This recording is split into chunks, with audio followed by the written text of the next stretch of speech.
2004 Land Cruiser Prado. This has the TRFE engine, and the complaint to this is there is a noise at the front. The purpose of this video: who said you do not need suspension diagnostics? I'm always told that I'm ripping people off by charging them diagnostic time for suspension work. All right, really? Well, let's see. For this car, they took it to the shop. It's a very common shop here. I wouldn't mention them, but we'll just call it the yellow shop. How about that? So the yellow shop told them that they need to replace the steering rack for this. And he told me to come and replace the steering rack. So whenever a client tells me that, I tell them, you know what? I would rather you let me do a diagnosis before I do that, because if I shoot a rack at this and it's not the rack, you're going to be out a lot of money. So he's a good client. He said, okay, fine, we'll do the diagnostics. But he told me, however, it's a suspension noise. It does not need diagnostics. So I had to explain to him what diagnostics is. And by the way, I'm going to do a separate video of what diagnostics really is. So I convinced him. So here we are. So first, let's listen to the sound. Let's start the car. So I'm standing outside, and we're going to focus right here. I don't know where the sound is coming from, but I can hear it reflecting from here. So we're going to turn the steering wheel left and right, like that.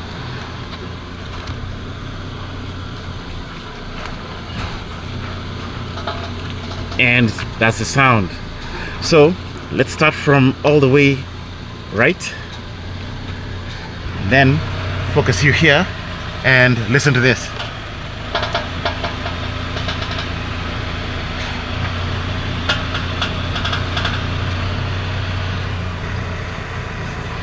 All right, cool. So you had that sound, and he was told to replace his steering rack.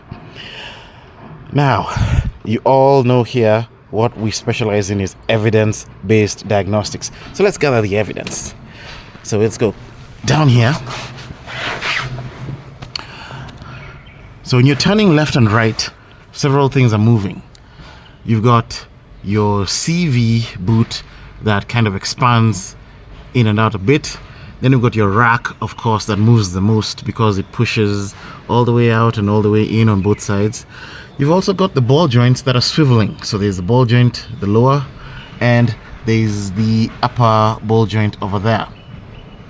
And then you've got other tiny pieces that are connected to the suspension. So the first thing you need to isolate is, where is my sound coming from? When you're listening to suspension noises in the cabin, you have to remember that you're listening to reflected stuff. It's very hard to tell where it's coming from.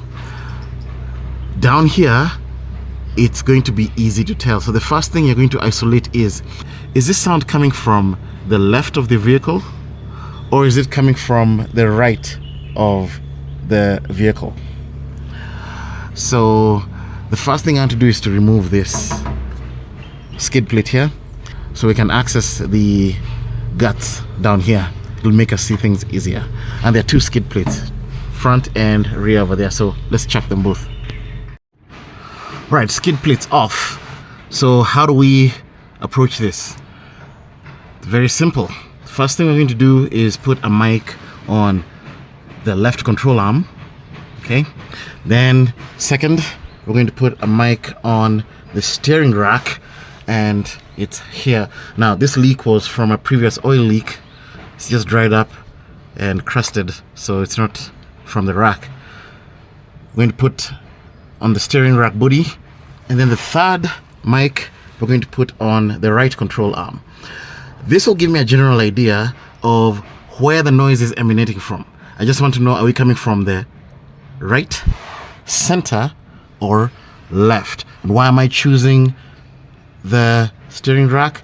It's because this noise is related to steering. So if I put a mic here on the frame, I'm wasting my time. The frame doesn't move. I need the movable components. The only movable components is control arm, steering rack, and control arm. Let's go. Okay, there's my setup. channel 1 is the right control arm, channel 2 is steering rack, and that one was a bit tricky to put, and channel 3 left control arm. Scope is running, so there we have our picoscope, and we're running here. So I'll set up the camera here, and then I won't turn on the engine because it's noisy. I'll just muscle the steering wheel. Right now it's hard right, I'll muscle it hard left. All right, all set up, let's go move it.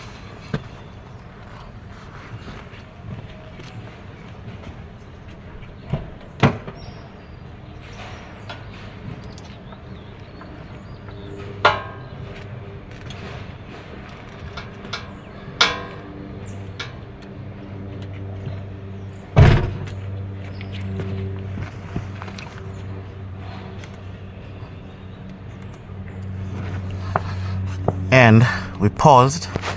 Now let's take a look at our screen, and right here we can see that we are coming from the right control arm.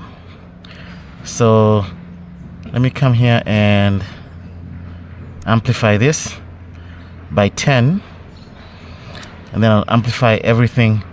If you're doing comparative analysis, you always treat your channels the same way. So that's by 10, and also this by 10. So you can clearly see the highest amplitude is on the right. So what have we seen? This client does not need a steering rack.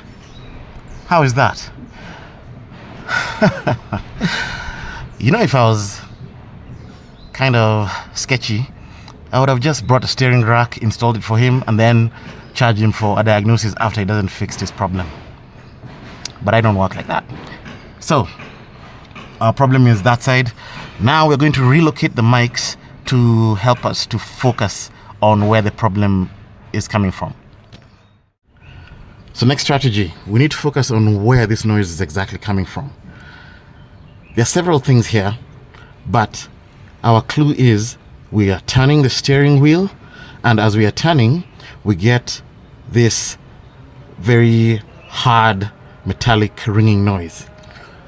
We need to focus on the turning places. So the first place that's turning is the lower ball joint. So we're going to take the microphone and we're going to move it here, and that will focus on that lower ball joint. Second place that's turning is the upper ball joint. Okay, so that there is also turning. So we're going to take another microphone and put it there. Then the third place that's turning is the shock mount at the top. So let me come this side. It'll be easier to see. So that's our upper ball joint. Then there is the shock mount that is at the top here. So we're going to take the other microphone and put it here. Then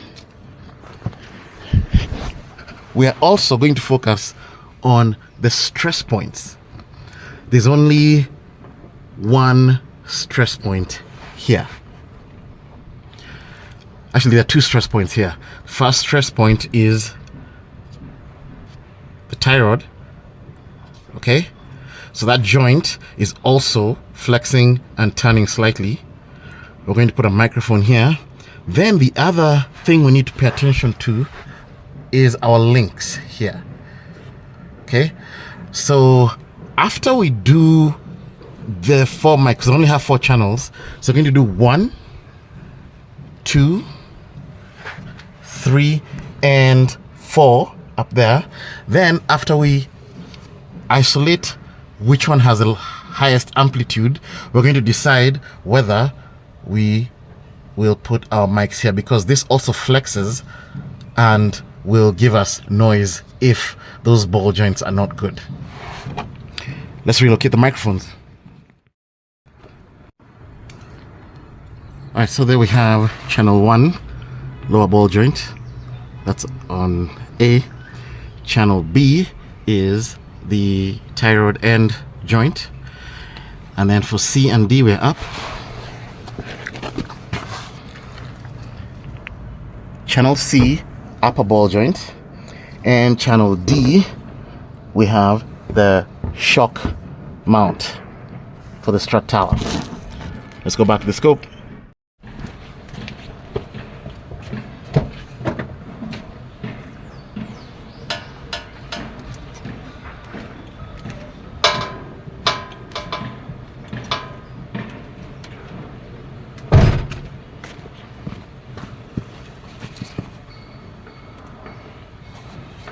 Okay, let's look at the scope. So, I have rescaled, reduced my voltages here so that we can get a larger amplitude. So that's 200 millivolts each, and I've scaled them back to 1. So we are doing a proper comparative analysis. And what we see here, first of all, we are not coming from the right shock tower mount. That is not our problem because that has the lowest amplitude. Let's come here and zoom in. We are also not coming from the green channel, which is the upper ball joint. So our upper ball joint is good. But what we have here, we are either coming from the lower ball joint or the tie rod end. How do you know which is which? We just see who is more aggressive. And from here, if we do this, what do you see? Between this and this, who looks more aggressive? If you can't see it here, I can tell you it is the red channel. But let us scroll and look at points where the sound popped just a bit, not too much, because there are loud pops and less intense pops. Right here. So if you see this, you can clearly see that the red channel is the one that is producing the most harshness, and then it is reflecting on the other channels, which is the red channel, right tie rod end. So all this noise and harshness is coming from here. So confirmed 100%, we have a bad tie rod end. So we're going to go get an OEM tie rod end, slap it in this baby. And of course, you don't do only one side. You always do right and left. So we're going to do the right one and we're going to do the left one. I don't do one only. If a client insists on doing one, I walk away from the job. Last thing I want to do is to compromise my reputation, because if I fix this and that one goes out within a week, it's going to go to social media and say that I'm a terrible mechanic. So there's some things we should not accept from our clients. But guys, that's it. Noise isolation, very quick, very easy. The yellow shop told us steering rack, but I'm telling you, it's the tie rod end. Another one in the bag, another one for the books. See you next time.